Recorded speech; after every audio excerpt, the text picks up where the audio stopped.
Chers amis, bonjour. Je suis heureux de vous retrouver pour ce temps de prière et de méditation nourri de la parole de Dieu. Cette semaine, je suis avec Inès et Marc Ferté. Ils sont d'avançon dans l'espace missionnaire Ardennes Sud où ils essayent de prendre leur part comme baptisés, comme chrétiens pour annoncer l'évangile. Marc, nous le connaissons bien puisqu'il est notre directeur des pèlerinages et un certain nombre d'entre vous qui nous écoutez avaient certainement eu la joie de le suivre sur différents lieux où il nous a emmenés. Inès aussi, son épouse, a sa part dans la mission de l'Église avec le père Claude Collignon. Cherchez à imiter Dieu. Étonnante cette phrase que nous pouvons lire dans la première lecture des messes de ce jour. Cherchez à imiter Dieu. Elle est tirée de l'épître aux Éphésiens. Je vous propose donc cette semaine, avec cette phrase comme point d'appel, de lire l'épître aux Éphésiens. Le mieux, bien sûr, c'est de prendre votre Bible et de lire le texte en entier. Paul, lorsqu'il écrit cette lettre, nous pensons que c'est dans les années 53, 58, c'est toujours très difficile à dire, en tout cas lors de son 3e voyage missionnaire avant de rejoindre Jérusalem et d'être conduit à Rome. Il est probablement à Corinthe. Il est en prison, c'est lui qui le dit. De là, il écrit aux communautés chrétiennes qu'il avait fondées, qui sont dans la région d'Éphèse, Milet et autres, là aussi d'Odyssée. Cette lettre, il écrit en même temps une autre lettre que nous connaissons, c'est la lettre aux Colossiens, et un petit billet que vous pourrez aussi lire, qui est la lettre à Philémon. Cette lettre, elle n'est peut-être pas d'ailleurs destinée uniquement à l'église d'Éphèse, une sorte de lettre encyclique. 2 motivations l'animent. D'abord, une motivation doctrinale. Il y fait en enseignement. Mais son enseignement n'est pas pur, abstrait en soi. Il n'a pas oublié une motivation pastorale et il y fera un certain nombre d'exhortations. En me lisant, écrit-il, vous pouvez vous rendre compte de l'intelligence que j'ai du mystère du Christ. Entrons dans la prière. Écoutons la parole de Dieu. Au nom du Père et du Fils et du Saint-Esprit. Amen. Paul, apôtre du Christ Jésus par la volonté de Dieu, à ceux qui sont sanctifiés, eux qui croient en Jésus-Christ. À vous la grâce et la paix de la part de Dieu notre Père et du Seigneur Jésus-Christ. Béni soit Dieu, le Père de notre Seigneur Jésus-Christ. Il nous a bénis et comblés des bénédictions de l'Esprit, au ciel dans le Christ. Il nous a choisis dans le Christ, avant la fondation du monde, pour que nous soyons saints, immaculés devant lui dans l'amour. Il nous a prédestinés à être, pour lui, des fils adoptifs par Jésus le Christ. Ainsi, il a voulu sa bonté, à la louange de gloire de sa grâce, la grâce qu'il nous donne dans le Fils bien-aimé. En lui, par son sang, nous avons la rédemption, le pardon de nos fautes. C'est la richesse de la grâce que Dieu a fait déborder jusqu'à nous, en toute sagesse et intelligence. Il nous dévoile ainsi le mystère de sa volonté, selon que sa bonté l'avait prévu dans le Christ, pour mener les temps à leur plénitude, récapituler toutes choses dans le Christ, celles du ciel et celles de la terre.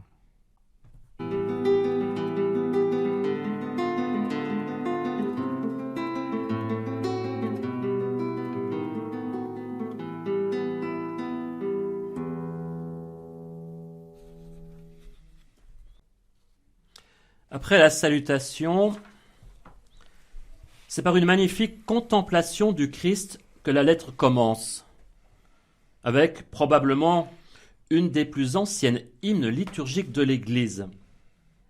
Elle est toujours au bréviaire, le lundi soir. 2 remarques. C'est d'abord une bénédiction dans la grande tradition des prières juives. Nous bénissons Dieu, non pas pour qu'il nous bénisse, mais parce qu'il nous a bénis.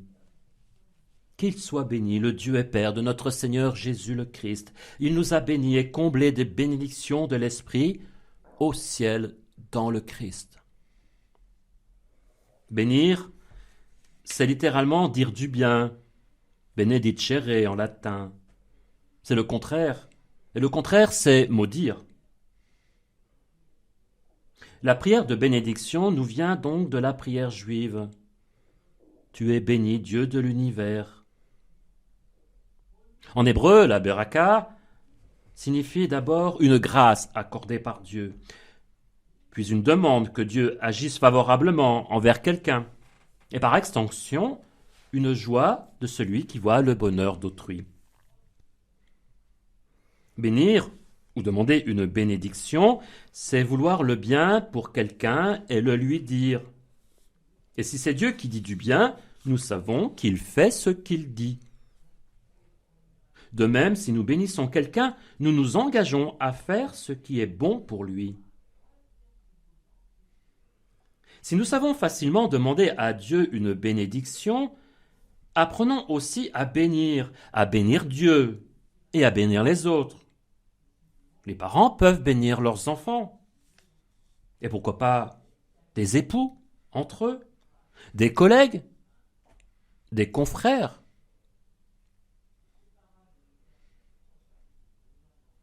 Deuxième remarque, l'hymne est aussi une prière au Père, pour le Christ, dans l'Esprit. Dès les premiers mots, la prière est trinitaire, spontanément, naturellement trinitaire. Elle est certainement une prière liturgique qui nous vient des apôtres et des premiers chrétiens, alors que la théologie de la Trinité n'est pas encore fixée. Chrétiens, nous prions le Père, par le Fils, dans l'Esprit. C'est pourquoi nos oraisons se terminent par la formule « Par Jésus-Christ, ton Fils, notre Seigneur, qui vit et règne avec toi dans l'unité du Saint-Esprit. » Nous voulons prier le Père, le Fils ou l'Esprit, indépendamment. Nous pouvons le faire, mais l'épanouissement de la prière chrétienne est à la suite de celle de Jésus, Fils de Dieu, qui se tourne vers le Père dans la communion de l'Esprit Saint. Luc l'avait bien vu quand il écrivait « Jésus exulta de joie sous l'action de l'Esprit Saint et dit « Père, Seigneur du ciel et de la terre, je proclame ta louange. » C'est surtout à deux moments clés de la vie de Jésus que cela est manifeste. Lors du baptême au Jourdain, le Père désigne le Fils et l'Esprit se manifeste sous la forme d'une colombe. Et sur la croix, Jésus dit « Père, entre tes mains je remets mon esprit, l'esprit de Jésus, l'esprit du Fils, l'Esprit Saint. » Quand Jésus prie, c'est le corps du Christ qui prie. Et c'est le Christ sur la croix qui prie le Père, jusque dans l'éternité bienheureuse. C'est particulièrement vrai quand nous célébrons l'Eucharistie, où nous prions par lui, avec lui et en lui. À toi, Dieu le Père Tout-Puissant, dans l'unité de l'Esprit, tout honneur et toute gloire pour les siècles des siècles. Continuons notre lecture. C'est pourquoi moi aussi, ayant entendu parler de la foi que vous avez dans le Seigneur Jésus et de votre amour pour tous les fidèles, je ne cesse pas de rendre grâce quand je fais mémoire de vous dans mes prières. Que le Dieu de notre Seigneur Jésus-Christ, le Père dans sa gloire, vous donne un esprit de sagesse qui vous le révèle et vous le fasse vraiment connaître. Qu'il ouvre à sa lumière les yeux de votre cœur, pour que vous sachiez quelle espérance vous ouvre son appel, la gloire sans prix de l'héritage que vous partagez avec les fidèles, et quelle puissance incomparable il déploie pour nous les croyants. C'est l'énergie, la force, la vigueur qu'il a mise en œuvre dans le Christ quand il l'a ressuscité d'entre les morts et qu'il l'a fait asseoir à sa droite dans les cieux. Il l'a établi au-dessus de tout être céleste, principauté, souveraineté, puissance et domination, au-dessus de tout nom que l'on puisse nommer, non seulement dans le monde présent, mais aussi dans le monde à venir. Il a tout mis sous ses pieds, et le plaçant plus haut que tout, il a fait de lui la tête de l'Église, qui est son corps, et l'Église, c'est l'accomplissement total du Christ, lui que Dieu comble totalement de sa plénitude.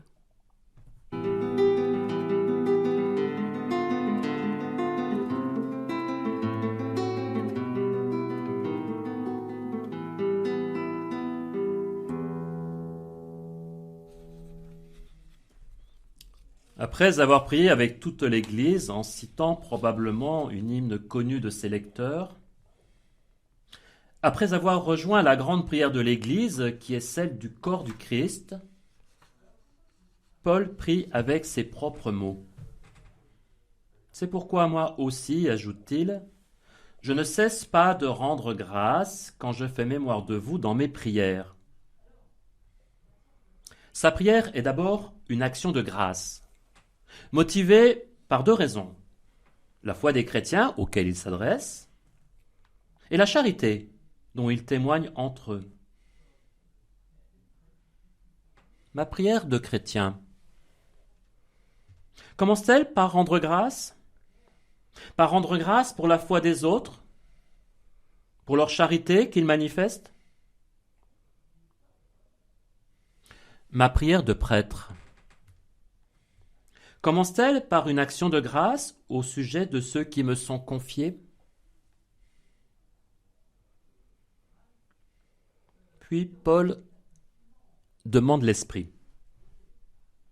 Il prie le Père en contemplant le Fils pour demander l'Esprit. Nous sommes toujours dans cette dynamique trinitaire qui animait l'hymne. L'Esprit invoqué est un esprit de sagesse et de lumière, non pas pour avoir une simple connaissance, quand bien même ce seraient des choses divines, comme peuvent le faire les gnostiques et autres privilégiés de la science de Dieu qui ne manquaient pas à son époque, mais pour nourrir l'espérance des chrétiens. Une espérance qui ouvre à l'appel la gloire sans prix de l'héritage que vous partagez avec les fidèles, je le cite. Et Paul, de parler de puissance, d'énergie, de force, de vigueur, celle que Dieu a mise en œuvre dans le Christ quand il l'a ressuscité d'entre les morts. Et nous voyons qu'il invoque toujours l'esprit. Non pas seulement un esprit intellectuel, un esprit pour les philosophes et les théologiens, mais un esprit qui fait vivre, non pas seulement dans le monde présent, mais aussi dans le monde à venir. Comme il dit, par-delà les forces de la mort, il invoque pour eux l'Esprit qui a ressuscité Jésus. Il prie toujours en contemplant le Christ ressuscité, vivant dans la gloire près du Père. Il a tout mis sous ses pieds. Et plaçant plus haut que tout, il a fait de lui la tête de l'Église qui est son corps. Et il ajoute, l'Église, c'est l'accomplissement total du Christ. La prière de Paul est ecclésiale et personnelle. Elle est trinitaire et théologale. Elle fait grandir en nous la foi, la charité et l'espérance. Apprenons à prier à l'école de l'apôtre.